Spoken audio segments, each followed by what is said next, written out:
ആവശ്യത്തിനുതകുന്ന സുഹൃത്താണ് യഥാർത്ഥ സുഹൃത്ത്.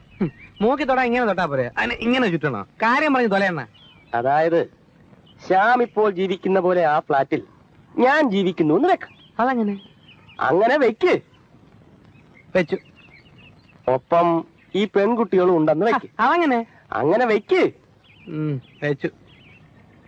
നിനക്ക് ഞാൻ ഇപ്പോൾ കിട്ടുന്നതിനേക്കാൾ കൂടുതൽ പണം തരുന്നെന്ന് വെക്ക്. നടക്കാത്ത കാര്യം ചുമ്മാ എന്തോ. അങ്ങനെ വെക്കണ്ട കുട്ടപ്പാ. വെച്ചു. എന്നാൽ നീ ഇപ്പൊ അവന് ചെയ്യുന്ന പണി നിർത്തി അതേ പണി എനിക്ക് ചെയ്യൂ. അത് ശരി. അപ്പൊ അണ്ണൻ പാരവയ്ക്ക് ഇറങ്ങിയിരിക്കാനല്ലേ? ഏയ്, അങ്ങനെയൊന്നുമില്ല. അവനിപ്പം സ്ഥലമാറ്റം കിട്ടി പോവുകയോ മറ്റോ ചെയ്താലും അവൻ ഉണ്ടാക്കിക്കൊണ്ടുവന്ന ഈ സെറ്റപ്പ് നമ്മൾ നിലനിർത്തിക്കൊണ്ടു പോകണ്ടേ? അല്ല, അതാണല്ലോ അതിന്റെ ഒരു... അണ്ണനാണ് അണ്ണ ആത്മാർത്ഥ സുഹൃത്ത്. ഇങ്ങനെ കുറെ സുഹൃത്തുക്കളെ കിട്ടിയാൽ മതിയല്ലോ ജീവിതം ധന്യമാകാൻ. ഏതായാലും എന്റെ കാര്യത്തിൽ പേടിക്കണ്ട. ചിക്കിലി കറക്റ്റായിട്ട് കിട്ടിയാ ഞാൻ ആർക്ക് വേണ്ടിയും എന്ത് പണിയും ചെയ്യും. അതാണ് കുട്ടപ്പന്റെ ഒരു തത്വം. ഉറപ്പാണല്ലോ? ഉറപ്പ്. ഷുഗർ ആണല്ലോ? ഷുഗർ. അപ്പൊ എനിക്ക് മുന്നോട്ട് പോകാമല്ലോ? ഓ അണ്ണാ, മുമ്പ് കുഴികള്. ഡിക്കമ്മായി അങ്ങോട്ട് പിടിച്ചേ. ഓ, എനിക്ക് വേണ്ടായിരുന്നു. ഡിക്കമ്മായി ഇത് കുടിക്കണം. ഇത് മദ്യമല്ല, മരുന്നാണ്. അമ്മായി രാവിലെ എത്ര മണിക്ക് എണീറ്റ്? ഒരു 4 മണി. 9 o'clock. 9 മണിക്ക് എഴുന്നേൽക്കണമെങ്കിൽ ഒരു 4 മണിക്കെങ്കിലും ഉണരണ്ടേ? ഞാൻ ഉണർന്നാൽ ഉടനെ എഴുന്നേക്കും. അതാണ് എന്റെ പതിവ്. ശരി, എന്നാലും അമ്മായി ഇപ്പൊ എഴുന്നേറ്റിട്ട് ഇപ്പൊ എത്ര മണിക്കൂറായി? അമ്മായിക്ക് ജീവിതത്തിൽ ഒരു വിശ്രമം എന്താണെന്നറിയണ്ടേ? എന്ത് ചെയ്യാനാ കുട്ടി? നമ്മളൊരു ജോലി ഏറ്റെടുത്താ അത് ചെയ്യണ്ടേ? C, my husband, he was an army man. I have that discipline. Okay, agree. എന്നാലും ഈ വയസ്സുകാലത്ത് അമ്മായിയെ കൊണ്ട് അവനിങ്ങനെ പണിയെടുപ്പിക്കാൻ കഴിയുമോ? ആ കണ്ണിച്ചുവരയില്ലാത്തവൻ. ശരി, പോട്ടെ. ചെയ്യുന്ന പണിക്കനുസരിച്ച് കാശ് തരുന്നുണ്ടോ? ഒരിട്ട് സ്നേഹം തരുന്നുണ്ടോ? എത്രയാ? 150 ഉലുവ. മഹാഭാവി. അടിമപ്പണി എന്നേ ഈ ലോകത്ത് അവസാനിപ്പിച്ചു കഴിഞ്ഞു. പക്ഷെ ഇന്നും ഈ 4 ചുവരുകൾക്കുള്ളിൽ അമ്മായിയെ അടിമയാക്കി വെച്ചിരിക്കുകയാണ് അലവനാഥി. ഒന്ന് ആലോചിക്കുമ്പോ കുട്ടി പറഞ്ഞതൊക്കെ ശരിയാ. പക്ഷേ ഇതൊക്കെ ഒരു പിള്ളേര് കളിയായിട്ടേ ഞാൻ കണക്കാക്കിയിട്ടുള്ളൂ. അതാണ് അമ്മായിക്ക് പറ്റിയ തെറ്റ്. ഒന്നും അങ്ങോട്ട് പറയാതിരിക്കുക. അതാണ് അവന് വളം. അവന്റെ സ്ഥാനത്ത് ഞാനായിരുന്നെങ്കിൽ ഇതിന് ഇരട്ടി ശമ്പളം ഞാൻ തരും. ഇതിന് ഇരട്ടി സ്നേഹം ഞാൻ തന്നേനെ. കൂടുതൽ സംസാരിച്ച എന്റെ മൂന്നയ്ക്ക് ധ്യാനം തരും. അമ്മായി ഒരിക്കലും. പന്ന കഴിവറുടെ മോനെ, നീ എനിക്കൊരു പാരയും വാങ്ങിച്ചോണ്ട് ആളോടാ ബോംബെന്ന് വന്നിരിക്കുന്നത്. എന്തോന്ന് വാങ്ങിച്ചെന്നാ അളയാ? ഈ പുറപ്പെടുന്ന ധൃതിയിൽ അളയിൽ ഒന്നും മേടിക്കാൻ പറ്റിയില്ല. പക്ഷെ ഞാനൊരു സംഭവം മേടിച്ച് വെച്ചിട്ടുണ്ട്. എനിക്കിട്ട് വെച്ചത് ഞാൻ അറിഞ്ഞു. അതെ, വാങ്ങിക്കാനല്ല, അതിലും വലിയ ഒന്ന് കണക്ക് തരാനാ വന്നിരിക്കുന്നത്.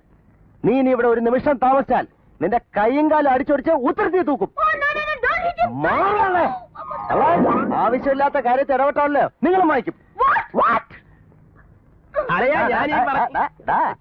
അറബി കൂടാരത്തിൽ ഒട്ടകത്തിന് സ്ഥലം കൊടുത്ത മാതിരി ആയാലോടാ നിന്നെ കയറ്റി താമസിപ്പിച്ചത്. എന്നെ ഇവിടുന്ന് ഇറക്കി വിട്ടിട്ട് സുഖലോലുപനായിട്ട് കഴിയാന്ന് വിചാരിച്ചു അല്ലടാ? നിന്നെ കൂടും കുടുക്ക എടുത്ത് നീ ഒന്നുകൂടെ ആലോചിക്കണേ.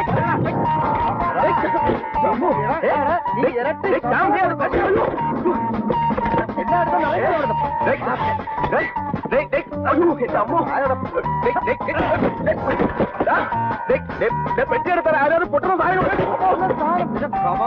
അടിച്ചു പൊട്ടിക്കും.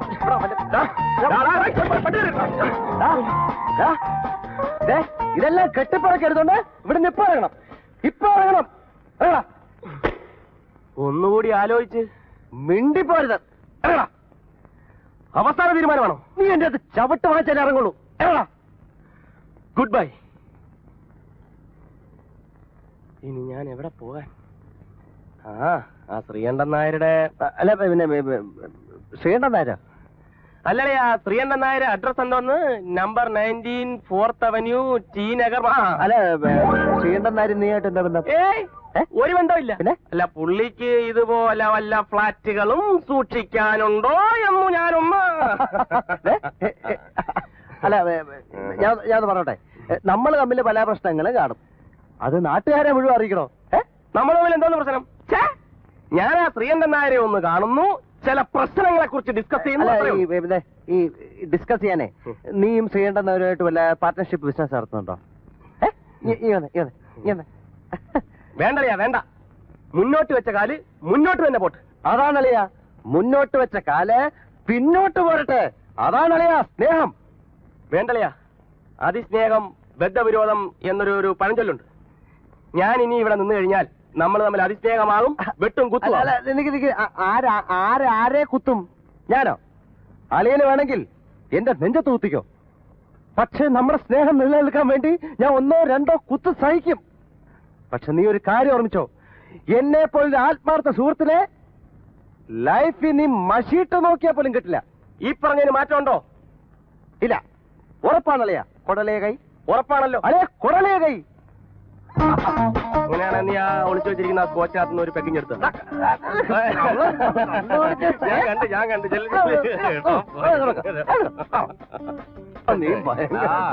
Good bye. അയ്യോ, അല്ല അമ്മായി എവിടെ പോന്നു? എങ്ങോട്ടെങ്കിലും. എനിക്ക് വയ്യ, ഇവിടെ നിൽക്കാൻ ഒട്ടും വയ്യ. അമ്മായി, ഞങ്ങളുടെ പ്രശ്നം തീർന്നമ്മായി. അമ്മായി എങ്ങോട്ടും പോവില്ല. പിള്ളേരുടെ കുസൃതിയാണെന്ന് വിചാരിച്ച് ഞാൻ ഒരുപാട് സഹിച്ചു. ഇനി അങ്ങോട്ട് വയ്യ, ഞാൻ പോകുന്നു. അമ്മായി, ഞാൻ വിടൂല. ഞാൻ എന്തെങ്കിലും തെറ്റായിട്ട് പറഞ്ഞിട്ടുണ്ടെങ്കിൽ തന്നെ അത് അമ്മയുള്ള സ്നേഹം കൊണ്ടല്ലേ. അളിയാ, ഒരു അമ്മയെ പോലെ അളിയാ ഞാൻ അമ്മയെ സ്നേഹിക്കുന്നത്. സ്നേഹം എന്നെ തള്ളേന്ന് വിളിച്ചതും തള്ളി താഴെയിട്ടതും ഒക്കെ സ്നേഹം കൊണ്ടാണെന്ന് വിചാരിക്കാൻ എനിക്ക് വിഷമമുണ്ട്. ഈ തള്ള എന്ന് പറഞ്ഞാൽ ആരാ? അമ്മ. ഇത്തരം ഒരു സാഹചര്യത്തിൽ ഇവന്റെ അമ്മയെ തള്ളി താഴെയിട്ടാലും ഞാൻ പറയും അത് സ്നേഹത്തിന്റെ പുറത്താണെന്ന്. അതെ അമ്മായി, ഒരു കാര്യം ആലോചിക്കണം. കുറച്ചു മുമ്പ് ഇവനെ ഞാൻ കഴുത്തിന് പിടിച്ച് ഞെരിച്ച് ഇവിടെ 4 പ്രാവശ്യം തലക്കടിച്ചില്ലേ?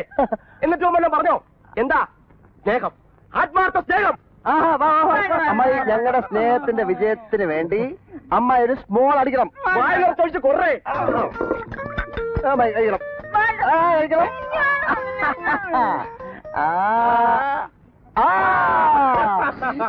എങ്ങും പോകണ്ട അമ്മായി, എങ്ങും പോകണ്ട. വാളിയാ, നമുക്ക് സ്റ്റൈലായിട്ട് കുടിക്കാം. എന്താന്ന് ഇതാ അണ്ണാ അണ്ണാ അയ്യോ അണ്ണാ, അയ്യോ ചതിച്ചണ്ണ അണ്ണോ.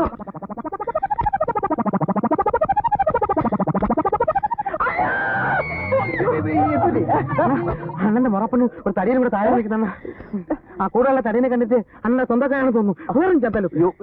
എങ്കിൽ എന്റെ അമ്മാവനെ ശ്രീകുട്ടിയുടെ അച്ഛൻ എല്ലാം ഗെറ്റടി. അമ്മ വന്നിരിക്കുന്നു പെണ്ണ് കാണാൻ. പിന്നെ വളരെ ബഹുമാനത്തോടെ ഇരിക്കണം. എനിക്ക് എന്റെ അച്ഛനേക്കാൾ പേടിയാണ് അമ്മാവനെ. പിന്നെ ഒന്നും ചോദിക്കാൻ പറയൊന്നും വേണ്ട. വാ. പിന്നെ കൂടെ ഉള്ളത് മറ്റാരുമല്ല, വകയിൽ എന്റെ ഒരു പെങ്ങളാ. ഒന്നും തെറ്റിദ്ധരിക്കരുത്. എന്തൊന്നും തെറ്റിദ്ധരിക്കും. പിന്നെ അമ്മാവനെ കാണാൻ ഞാൻ കൊതിച്ചിരിക്കുകയായിരുന്നു. കത്ത് എഴുതിയിരുന്നെങ്കിൽ ഞാൻ എയർപോർട്ടിലെ ബസ് സ്റ്റാൻഡിലെ അല്ല പിന്നെ ട്രെയിനിലെ ടാക്സിയില. അത് ശരി. പിന്നെ ഇതെന്റെ കൂട്ടുകാരൻ അനിൽ. ഇവന്റെ വീടാ ഇത്. സ്വന്തം വീടാ, വാടകയൊന്നുമല്ല. ഇത് ഡ്രൈവർ കുട്ടപ്പൻ, നല്ല അന്തസ്സുള്ള ചെറുപ്പക്കാരൻ. ഡ്രൈവർ? നീ വണ്ടി വാങ്ങിച്ചോ? വാങ്ങിച്ചു. പക്ഷേ പിന്നെ വാങ്ങിച്ചതല്ല. പിന്നെ ഞാൻ കാറിലാണ് കൂടുതൽ സഞ്ചാരം. അതിനുള്ള കാശെല്ലാം കമ്പനി തരും. നല്ല അന്തസ്സുള്ള കമ്പനി. വരണം കഥ തുറക്കാം. ഇരിക്കണം. പിന്നെ അനിലിന്റെ അമ്മയും സഹോദരിയും താമസിക്കുന്ന സ്ഥലത്ത് എനിക്കെന്ത് കാര്യം എന്ന് അമ്മാവൻ ചിന്തിക്കുന്നുണ്ടാവും. കഷ്ടമാണ് അമ്മാവ. അനിലിന്റെ ഏക സഹോദരി ബ്രെയിൻ ട്യൂമർ പിടിപെട്ട് മരണവുമായി മല്ലിട്ടുകൊണ്ടിരിക്കുകയാണ്. നീയാണോ ചികിത്സ? കണ്ടോ, ഞാൻ പറഞ്ഞിട്ടില്ലേ അമ്മാവൻ അങ്ങനെ ഇരിക്കുമ്പോ ചില കാച്ച് നമ്മള് ചിരിച്ചിരിട്ട് തമാശക്കാരനാണെന്ന് പറഞ്ഞെങ്കിലും ഞാൻ എന്ത് പറയുക നിങ്ങൾ ചിരിക്കുന്നേ? അമ്മാവൻ സീരിയസ് ആയിട്ട് ചോദിച്ചാണോ? സോറി അമ്മാവ. നിമിഷങ്ങൾ എണ്ണി കഴിയുന്ന പെങ്ങളെ ഓർത്ത് നെഞ്ചുരുകുന്ന അനിലിനെ ആശ്വസിപ്പിക്കാൻ ഞാനിവിടെ കൂടിയെന്നേ ഉള്ളൂ. ചേട്ടൻ പറഞ്ഞാൽ ഇതാണോ? അതെ അതെ. അയ്യോ, ചുമ്മാ ഇങ്ങനെ കാര്യം പറയാൻ നോക്കുന്നു. അമ്മാവ സാരല്ല അമ്മാവ. പ്രശ്നം അവസാനിക്കാൻ പോകുന്നുണ്ട്. ആരെ കണ്ടാലും പതിവാ. അമ്മാവന്റെ ആദ്യത്തെ അനുഭവം ആയതുകൊണ്ട് ഞെട്ടിപ്പോയതേ ഉള്ളൂ. കണ്ടാ തോന്നില്ല അല്ലേ മോളെ? എലീന ഒരു ക്രിസ്ത്യൻ പെണ്ണാണെന്ന് കണ്ടാ തോന്നുകയില്ലെന്ന്. അതല്ല, എന്നെ വിളിച്ചോ? മനസ്സിലായി കാണുമല്ലോ. ചായ. ഹേയ് വേണ്ട, നേരമില്ല. അത് പറ്റില്ല. അല്ല, എന്താ നിന്റെ ഉദ്ദേശം? വിവാഹം ഞാൻ നീട്ടിക്കൊണ്ടുപോയാൽ?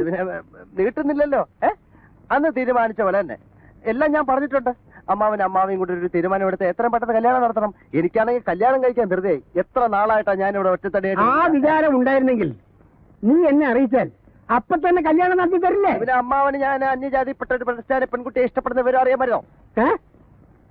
അല്ല, എലീന ക്രിസ്ത്യൻ ആണല്ലോ. അപ്പൊ കല്യാണത്തിന് പിന്നെ അവരുടെ ഫ്രണ്ട്സ്, റിലേറ്റീവ്സ് അവരൊക്കെ വരും. യാഥാസ്ഥിതികനായ അമ്മാവനെ അത് ഇഷ്ടപ്പെടുമോ എന്നെനിക്കൊരു സംശയം ഉണ്ടായിരുന്നു. കല്യാണത്തിൽ സംബന്ധിക്കാൻ പറഞ്ഞ മതം നോക്കാൻ മാത്രം അല്ല, അത്രയ്ക്ക് പഴഞ്ചൊന്നുമില്ല. എനിക്കത് മനസ്സിലായി. പക്ഷെ അതെ, ഇങ്ങനൊരു സന്ദർഭത്തിൽ എലീനയ്ക്ക് മാനസികമായ ആഘാതം ഉണ്ടാക്കുന്നത് ശരിയല്ലോ. ഞാൻ പറഞ്ഞതിന്റെ അർത്ഥം മനസ്സിലായില്ലേ? എന്നാ ഞാൻ അങ്ങോട്ട് ഇറങ്ങുന്നു. അതാ നല്ലത്. അപ്പൊ ചാ വേണ്ട, നീ എന്നാ അങ്ങോട്ട് വരുന്നത്? തീയതി നിശ്ചയിക്കണം. ഒരാഴ്ചക്കകം ഞാനവിടെ പറഞ്ഞെത്തും. ഇപ്പൊ എല്ലാ പ്രശ്നവും തീർന്നു. കമ്പനി വണ്ടി കൊണ്ടുവിടും. കമ്പനി വണ്ടി കൊണ്ടുവിടും.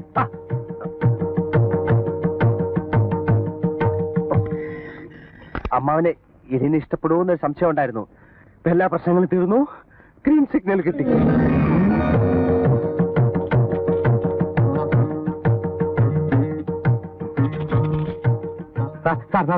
നമ്മൾ കമ്പനിക്കാരെ പോകാം സാർ. നിന്റെ നോക്കാൻ എനിക്ക് ആവശ്യമില്ല. വരാൻ അറിയാമെങ്കിൽ പോകാനും അറിയാം. കേറുമ്പോളെ ഇതാ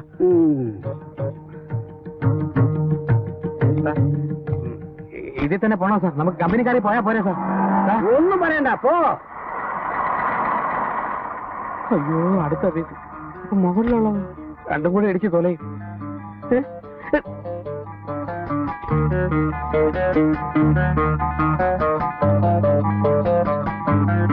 എലീന എന്ന് വരും? വരുമ്പോ അറിയിക്കാം. മറ്റന്നാളത്തെ ഫ്ലൈറ്റിന് തിരിച്ചു വരും. ഞങ്ങൾ കാത്തിരിക്കും. അയ്യോ, അവിടെ ആരും ഇല്ല. വീട് പൂട്ടിയിട്ടിരിക്കുക. പൂട്ടിയാൽ തന്നെ നമ്മുടെ താക്കോലില്ല. താക്കോലുണ്ടെങ്കിൽ തുറക്കണം. എങ്ങനെ? അവരെല്ലാം ഇല്ല. എന്താ കുട്ടപ്പേ പറയുന്നത്? അതല്ല. അയ്യോ, തൊലഞ്ഞ് ഇന്ന് ലോക അവസാനം. ലിഫ്റ്റ് വരുന്നില്ലല്ലോ. മുകളിലോട്ട് വരിക. ഇപ്പൊ വരും. ഇപ്പൊ വരും. Bye Elina, wish you a happy flight. Hi. പോയോ? കം വരൂ.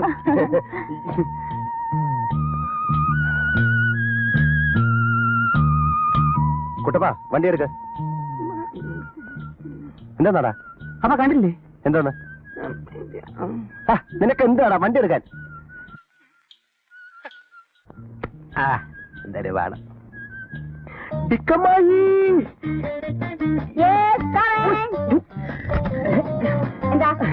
ബോംബെ ഫ്ലൈറ്റ്.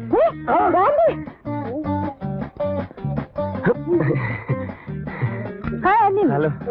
അല്ലെന്താ ലീവിലാണോ? അതെ. ഫ്ലൈറ്റ് സമയം മാറ്റിയത് ഇപ്പൊ വലിയ സൗകര്യമായി. ഇന്ദുവിന് അത് വളരെ സൗകര്യമായി. പക്ഷെ മറ്റു പലർക്കും അത് വളരെ അസൗകര്യമാണ്. അതെന്താ? അല്ല, ഈ അപ്രതീക്ഷിതമായ ലാൻഡിങ്ങും ടേക്ക് ഓഫും നമ്മുടെ ഒരു ടൈമിങ്സ് കംപ്ലീറ്റ് തെറ്റിപ്പോകുമേ. ഇപ്പോഴത്തെ ടൈമിംഗ് യാത്രക്കാരുടെ സൗകര്യാർത്ഥം ചെയ്തതാണ്. പലർക്കും ഈ സമയം മാറ്റം ഇഷ്ടപ്പെട്ടിട്ടുണ്ട്. ഉണ്ട്. എങ്കിലും ഈ സമയമാറ്റം കാരണം പ്രോഗ്രാംസ് കംപ്ലീറ്റ് തെറ്റി വെള്ളം കുടിക്കുന്നവരെ എനിക്കറിയാം. ആരാ? അത് നമ്മുടെ ഒരു ഫ്രണ്ടാണ്. കാരണം പുള്ളിക്ക് പഴയ സമയങ്ങളായിരുന്നു സൗകര്യം.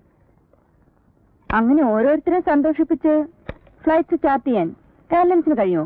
അതില്ല. കുറച്ചുനാൾ ഒരാൾ സൂഹിക്കുമ്പോ ബാക്കി കുറച്ചുനാൾ വേറൊരാൾ സൂഹിക്കണമല്ലോ. അതാണല്ലോ അതിന്റെ ഒരു ന്യായം. That's right. എന്ത് പറ്റി? എന്ത് പറ്റിയെന്നറിയില്ല. ഫ്ലൈറ്റിൽ നിന്ന് ഇറങ്ങിയപ്പോ ഒരു കൊളുത്ത് വീണ പോലെ ഇവിടെ ഒരു പെയിൻ.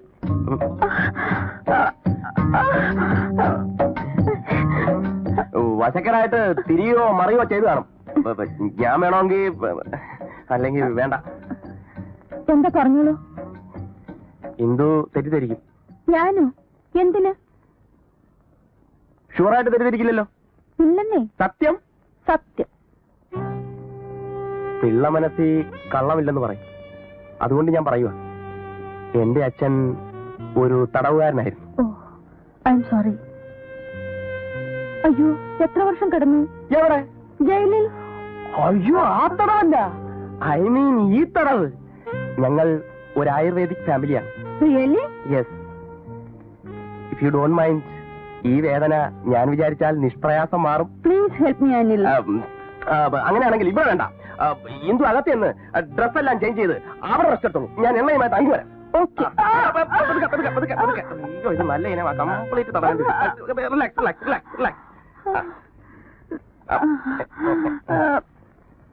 ഉളുക്ക് പോയി. പോയോ? ഇങ്ങനാക്കി ഇങ്ങനെ അങ്ങനെ പോവാൻ വഴിയില്ലല്ലോ. പോയി.